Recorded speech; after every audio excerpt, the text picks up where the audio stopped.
Qual é a importância das stablecoins? E por que elas estão sendo tão faladas essa semana? Essas são as duas perguntas que nós vamos tentar responder no Cripto Macro dessa semana. Meu nome é Arthur Fortunato e estou com vocês no programa de hoje.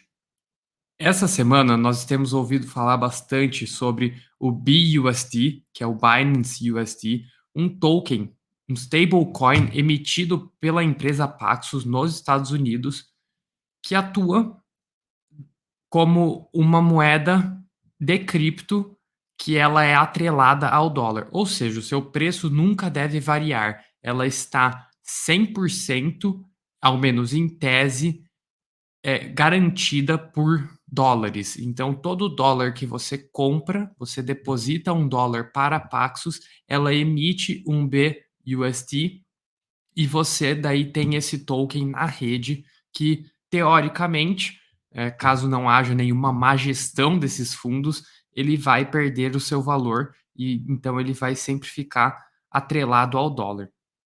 Por que que tá todo mundo falando disso nessa semana? Então o grande acontecimento foi uma ordem do SEC. O SEC, para quem não sabe, é o órgão regulador dos Estados Unidos, seria a CVM americana, então o Security Exchange Commission. E eles regulam as empresas americanas e empresas atuantes em solo norte-americano. E eles mandaram que a Paxos, a emissora do Binance Stablecoin, que é o BUSD, parasse de emitir os tokens. Isso porque eles consideraram que esse BUSD é um security, então ele é um ativo. Ou seja, nós estamos tendo diversas novas regulações nos Estados Unidos, regulações muito fortes contra os criptoativos, que estão fazendo com que haja um breakdown de algumas formas de atuação do mercado de cripto. Isso é extremamente problemático. Nós estamos vendo que o governo americano está com muito medo depois do que aconteceu com a FTX. As pessoas estão muito descontentes com a forma como foi lidado, até porque era a própria FTX uma das maiores financiadoras de políticos e lobistas no Congresso americano. Então, as pessoas estão muito bravas com isso. Como pode uma empresa de tão mau caráter, que fazia tão mau uso dos fundos, estar financiando políticos? Parece até que ela estava tirando dinheiro das pessoas para promover uma agenda política, o que ainda não é comprovado, mas é a impressão que passa para muitas pessoas. Então, o governo americano e o povo americano estão exigindo atitudes contra as empresas de cripto, e é exatamente o que nós estamos vendo nesse momento.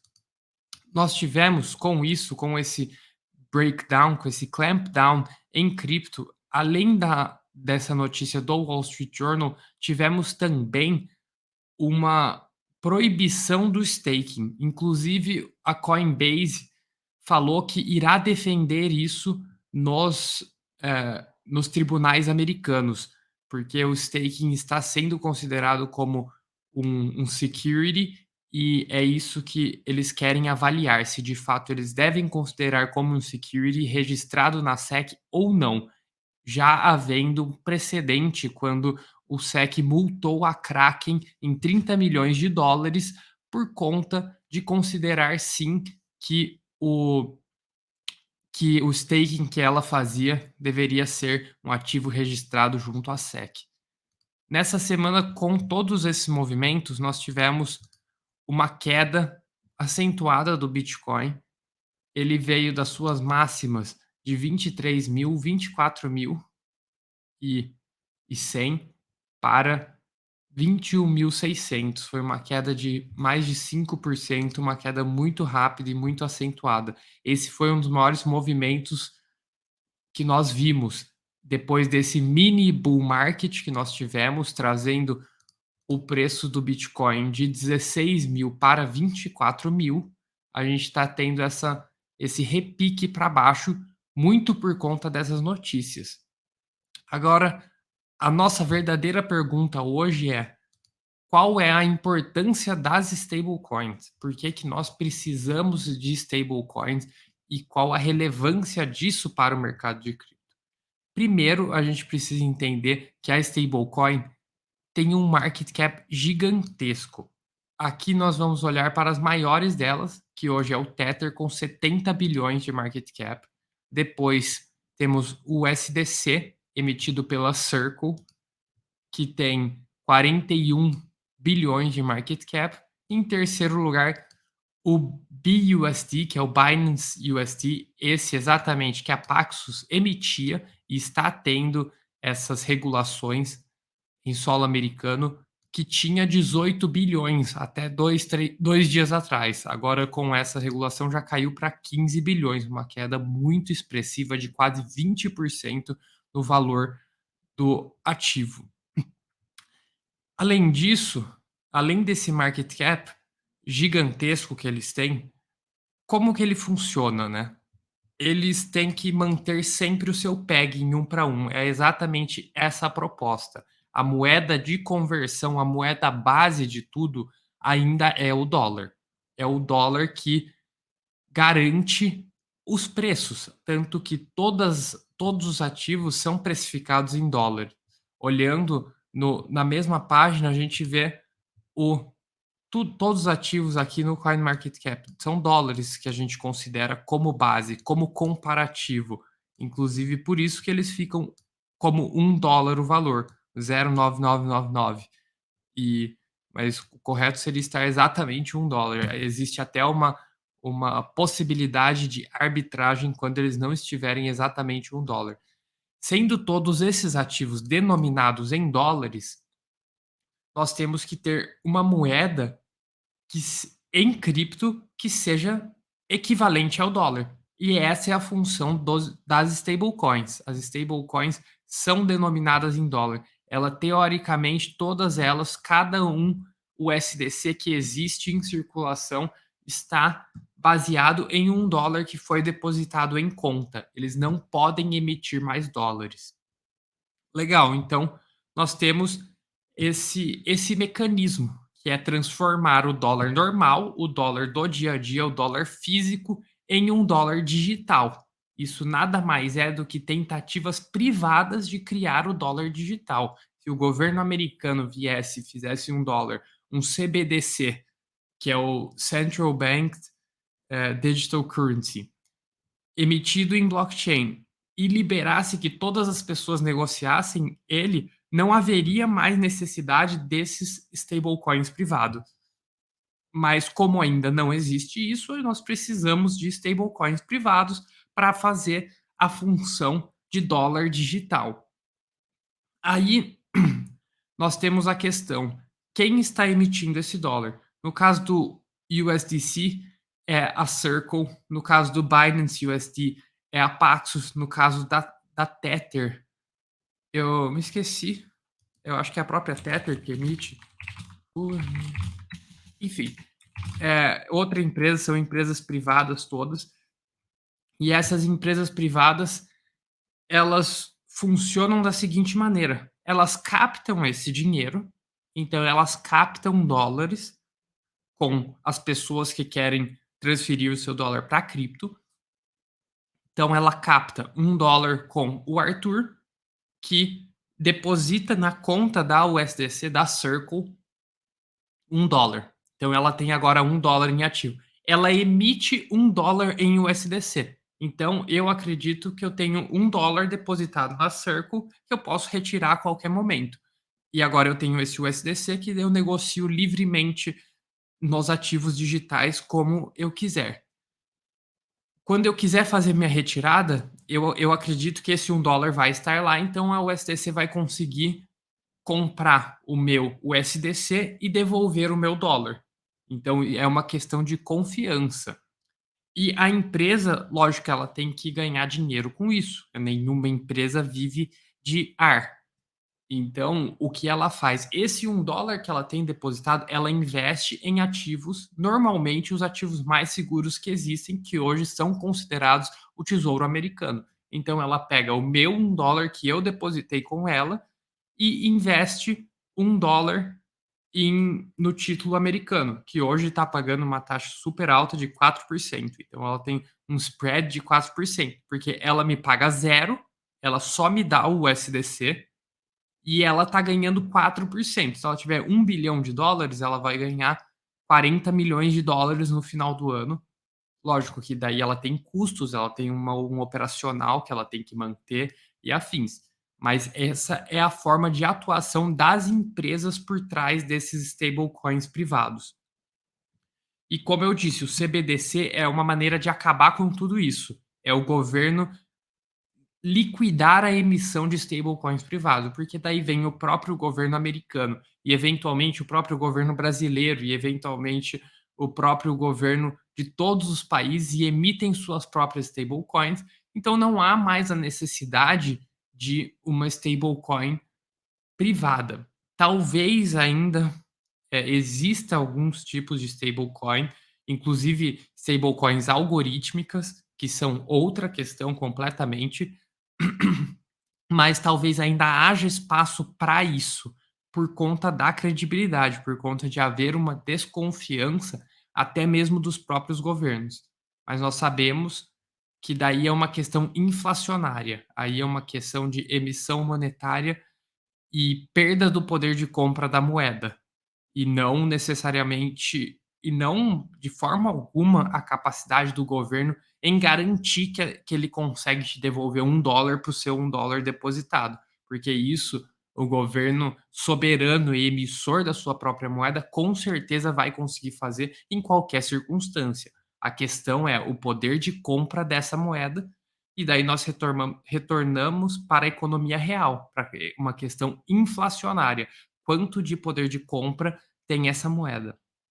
Então, assim, eu acho que fica bastante claro qual é a importância, porque nós precisamos dessas stablecoins privadas hoje, que talvez um dia se tornem stablecoins públicas, mas hoje ainda funcionam dessa maneira, que até o momento é a melhor forma que nós encontramos de usar essas stablecoins, de ter esse tipo de stablecoin, porque nós fizemos alguns testes já, né, que foi exatamente a questão da Luna, o USDT, que era hoje é o USDTC, né, por conta virou o Classic Network, mas o ST da Luna, eles eram uma algorithmic stablecoin, então eles tinham uma relação de emissão entre elas e ele era, eh, backed, o ativo subjacente ao UST era a própria Luna. Então, enquanto a Luna tivesse um bom preço de mercado e não houvesse uma queda,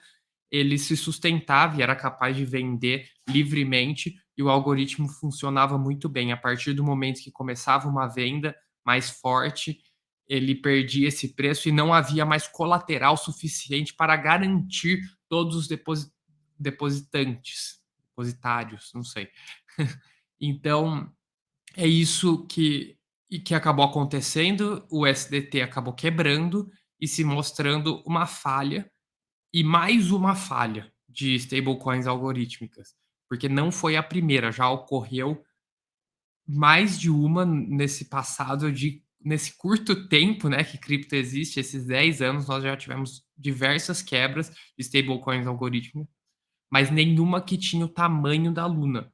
E isso foi super preocupante, jogou o mercado muito para baixo, com toda a razão por ser, mas nesse caso a gente viu mais uma falha, mais uma vez que essa tecnologia ainda não está pronta.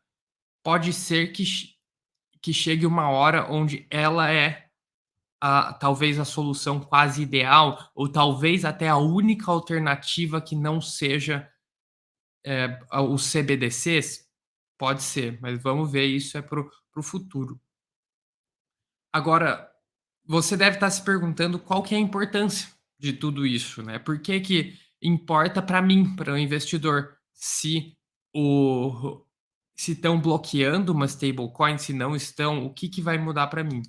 E aqui a gente tem mais um gráfico muito importante que mostra o market share do volume de cada stablecoin. A gente vai estar olhando principalmente para o BUSD, né, que é em azul escuro.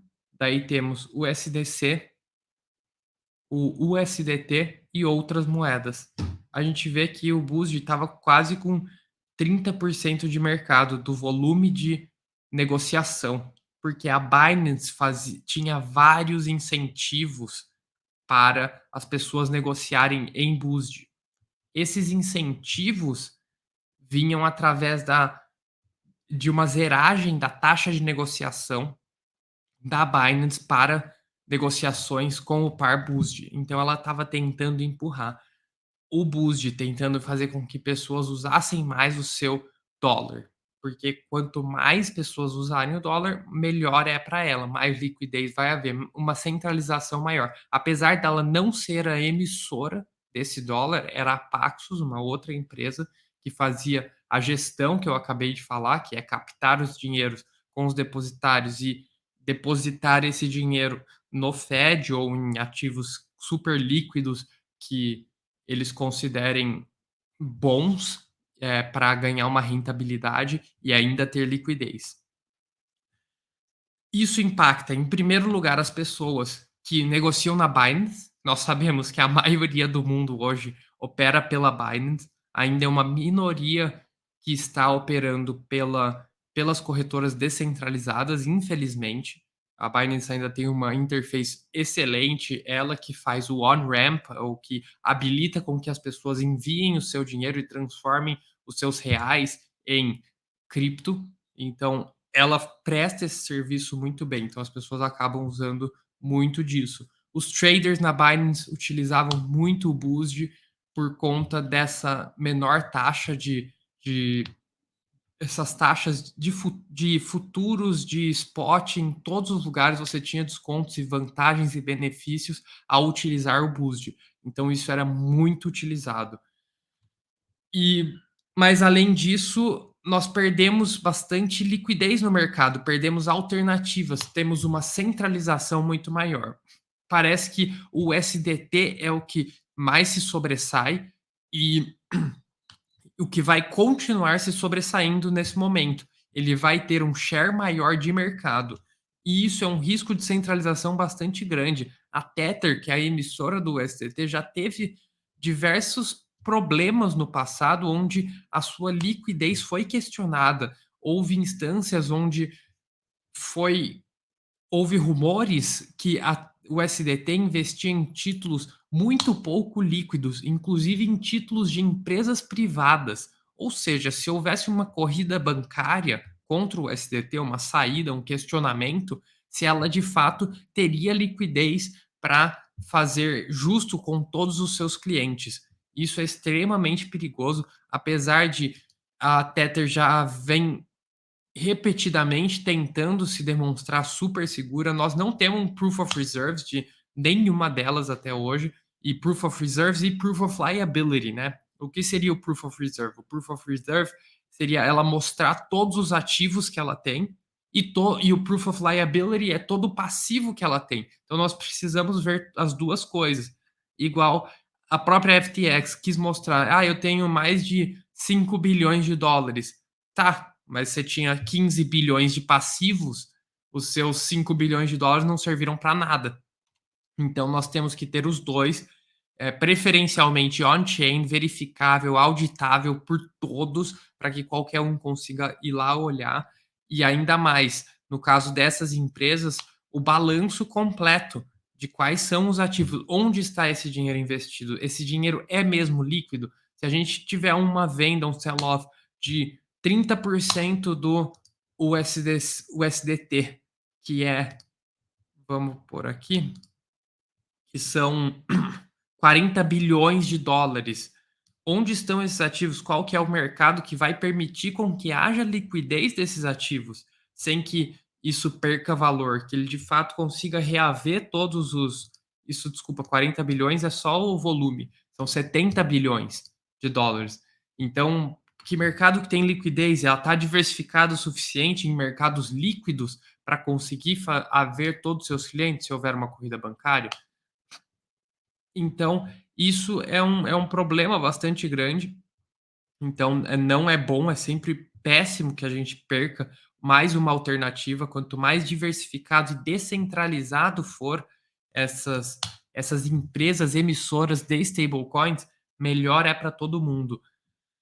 Além disso, isso um dos principais impactos é daí, de fato, não a stablecoin, porque muito provavelmente vai ter só uma realocação dentro dos volumes de stablecoin. Então, os 18 bilhões já que a Binance tinha já perdeu 3 bilhões, já foram realocados para o USDC ou o USDT, e agora tem mais 15 milhões ainda em aberto, que alguma dessas duas vão pegar.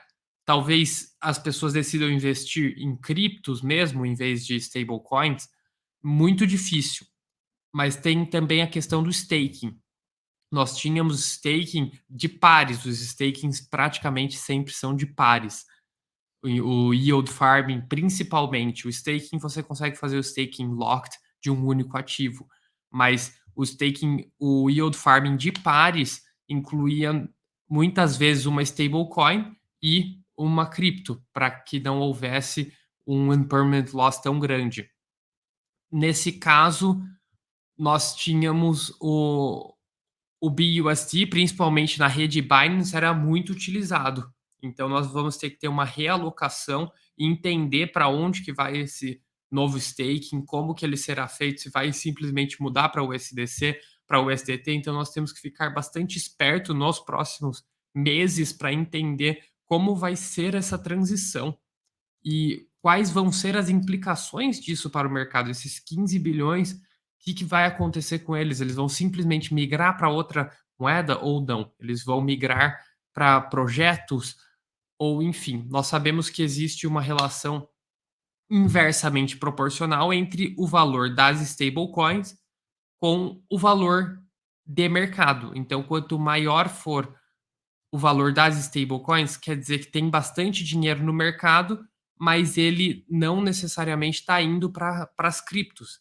Então, são 70 bilhões que estão em USDT e não estão em Bitcoin, investidos exatamente. Lógico que se nós tivermos 100 bilhões em USDT, provavelmente o valor de mercado total, né, o Global Crypto Market Cap, vai ser maior, porque tem mais dinheiro no espaço. Mas também é possível o USDT é uma saída, é um porto de segurança ao Bitcoin.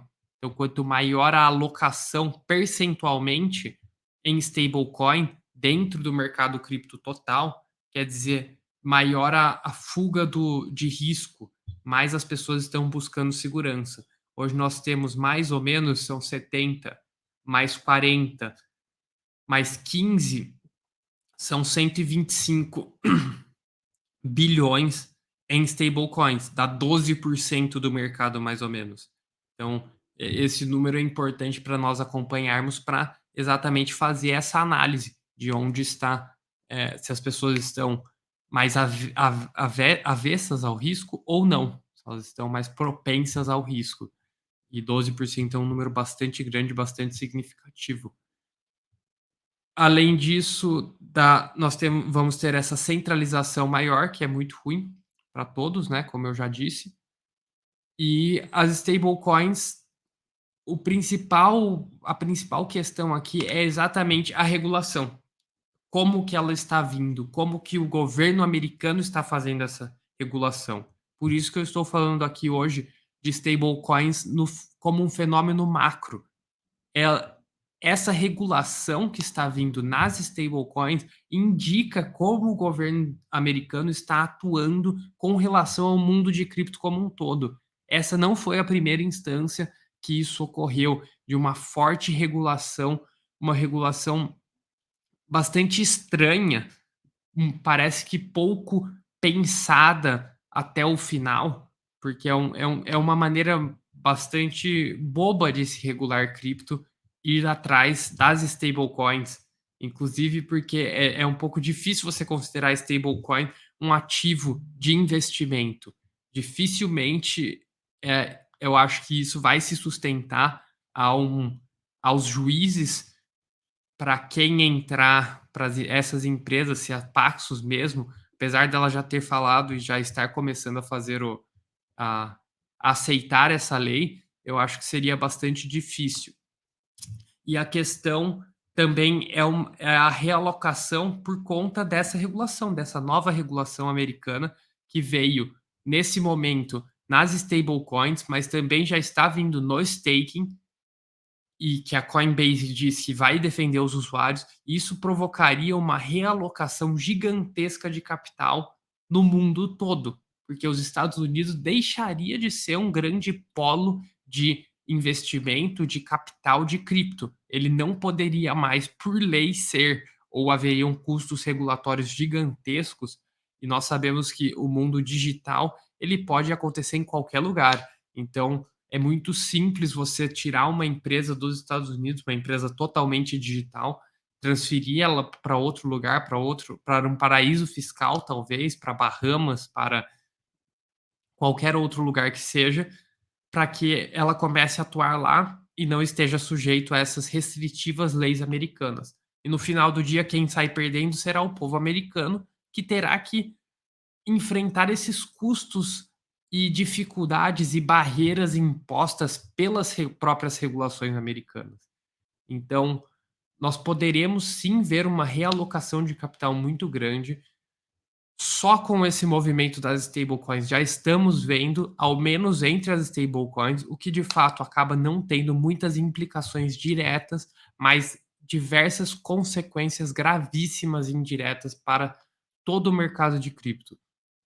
Então, nós temos que estar acompanhando isso diariamente para buscar entender qual vai ser de fato o posicionamento do governo americano, como ele vai continuar nesse crackdown sobre cripto e entender qual que é a melhor forma da gente estar alocando o nosso capital dentro disso.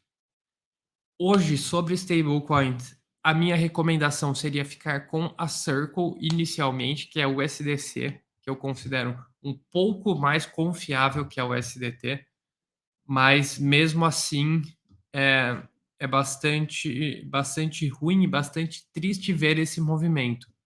Vale aqui também ressaltar que a Paxos era só a emissora do BUSD. A Binance cedeu o nome para que a Paxos fizesse essa emissão. E, infelizmente ou felizmente, ela estava localizada nos Estados Unidos, então basta a Binance selecionar outro emissor em outro lugar para continuar a emissão desse BUSD. Daí não, eles vão ter que ter uma grande negociação, né, entre a Paxos e a Binance e o próximo emissor, quem for, ou talvez a própria Paxos abrir uma filial fora dos Estados Unidos.